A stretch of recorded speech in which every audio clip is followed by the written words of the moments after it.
வணக்கம். அழகான நீள்வட்டமான இலைகள், சின்ன சின்னதா வெள்ளை நிறத்துல பூக்கள் இருக்கக்கூடிய பூங்கொத்துகள், கோணல் மாணலா இருக்கக்கூடிய கிளைகள், பச்சை நிறத்துல காய்கள், கருநீல நிற பழங்கள்னு ரொம்ப அழகா தமிழகத்துல எல்லா இடங்கள்லயுமே வளரக்கூடிய ஒரு கீரையை பத்தி தான் இந்த வீடியோல நம்ம பார்க்க போறோம். இந்த காய்களுடைய நிறத்தை நான் சொன்னோன்னே எல்லாருக்குமே தெரிஞ்சிருக்கும், மணத்தக்காளி கீரை தான். பொதுவா தமிழகத்துல எல்லா இடங்கள்லயுமே நாம பார்க்க முடியும். அதுலயும் உடலை தேற்றி, மலத்தை இலக்கி, வியர்வையை பெருக்கி, நம்மளுடைய உடல்ல இருக்கக்கூடிய பலவிதமான தொந்தரவுகளுக்கு ஒரு சிறந்த மருந்தா இருக்கக்கூடிய கீரை தான் இந்த மணத்தக்காளி கீரை. அன்றாடம் சாதாரணமா உணவோட பயன்படுத்தக்கூடிய ஒரு கீரை தான் இது. பொதுவா பார்த்தோம்னா கூட்டு, பொரியல், சாம்பார்னு எல்லா விதமான உணவுகளையும் இந்த மணத்தக்காளி கீரையில செய்யக்கூடிய ஒரு பழக்கமும் இருக்கு. இந்த மணத்தக்காளி கீரை பார்த்தோம்னா சுண்ணாம்பு சத்து, இரும்பு சத்துக்கள் நிறைந்த ஒரு கீரை இது. இதனுடைய இலை, தண்டு, காய், பூ, பழம், வேர்னு எல்லாமே மருத்துவ குணம் வாய்ந்தது. வாய் துர்நாற்றம் மாதிரியான பிரச்சனைகள், வாயில கசப்பு தன்மை அதிகமா இருக்கு அப்படின்னா அதுக்குமே நல்ல ஒரு பலன் கொடுக்கக்கூடியதாகவும் இந்த மணத்தக்காளி கீரை இருக்கும். மணத்தக்காளி, சுக்கட்டி கீரை, மிளகு தக்காளி, கருஞ்சுக்கட்டின்னு நிறைய பெயர்கள் கொண்டு இந்த மணத்தக்காளி கீரையை கூப்பிடுற ஒரு பழக்கமும் நம்மளுடைய கிராமங்கள்ல இருக்கு.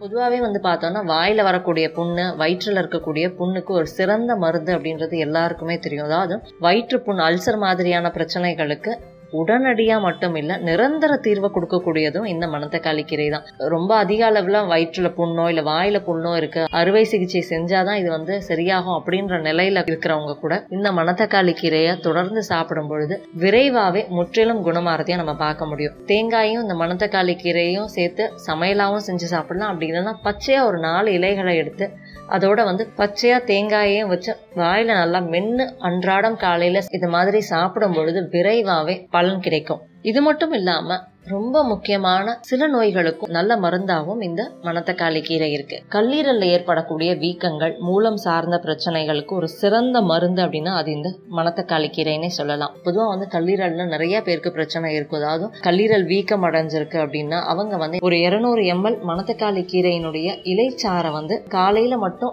ஒவ்வொரு நாளும் பருகும் பொழுது விரைவாவே இந்த பிரச்சனையில இருந்து வெளிவரத பார்க்கலாம். அதாவது கல்லீரல் சார்ந்த பாதிப்புகள்ல இருந்து எளிமையா வெளிவர முடியும். இந்த கல்லீரல் வீக்கம் மாதிரியான பிரச்சனைகள் முற்றிலும் வெளிவரதுக்கு அது உதவி செய்யும். அதே மாதிரி மூலம் சார்ந்த பிரச்சனைகளுக்கும் மணத்தக்காளி இலையினுடைய சார் ஒரு 200 ml எடுத்து காலை நேரத்துல பருகும் பொழுது விரைவா அந்த பிரச்சனையில இருந்து வெளியேற முடியும். இந்த மாதிரி உள்ளுக்கு எடுத்துக்கிறது மட்டும் இல்லாம மூலம் சார்ந்த பிரச்சனைகள் இருக்கிறவங்க, அந்த ஆசன வாயில இருக்கக்கூடிய வெடிப்புகள், புண்ணு, வீக்கங்களுக்கு சாதாரணமா எல்லா இடங்கள்லயுமே கிடைக்கக்கூடிய இந்த மணத்தக்காளி இலையையும் சம அளவு சின்ன வெங்காயத்தையும் சேர்த்து விளக்கெண்ணெயோட நல்லா வதக்கிட்டு அந்த சூடோட வெத்தலையில வச்சு மடிச்சு ஆசனவாய் பகுதியில வைக்கும் பொழுது விரைவா நல்ல ஒரு பலன் கிடைக்கும். அதாவது அந்த இடத்துல இருக்கக்கூடிய அந்த வீக்கங்கள், வலி, ரணங்கள், புண்ணு, அது மட்டும் இல்லாம அந்த சதை வளர்ச்சி விரைவா குணமாறதையும் நம்ம பார்க்க முடியும். சுண்ணாம்பு சத்து அதிகம் இருக்கக்கூடிய ஒரு சிறந்த கீரை இதுன்றது பார்த்தோம்.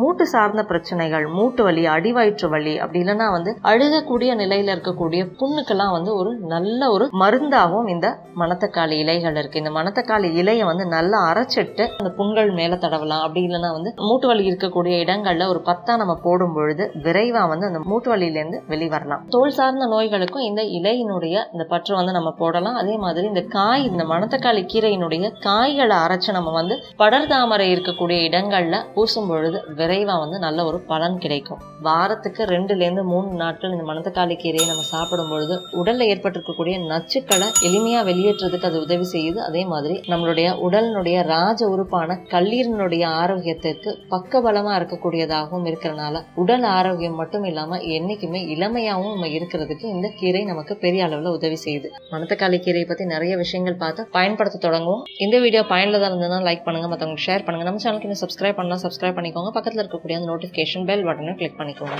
என் ஆரோக்கியம், என் குடும்பத்தின் ஆரோக்கியம், என் சமூகத்தின் ஆரோக்கியத்திற்கான பயணம் இது. கைகோர்ப்போம், ஆரோக்கியத்திற்கு விதையாவோம். நன்றி.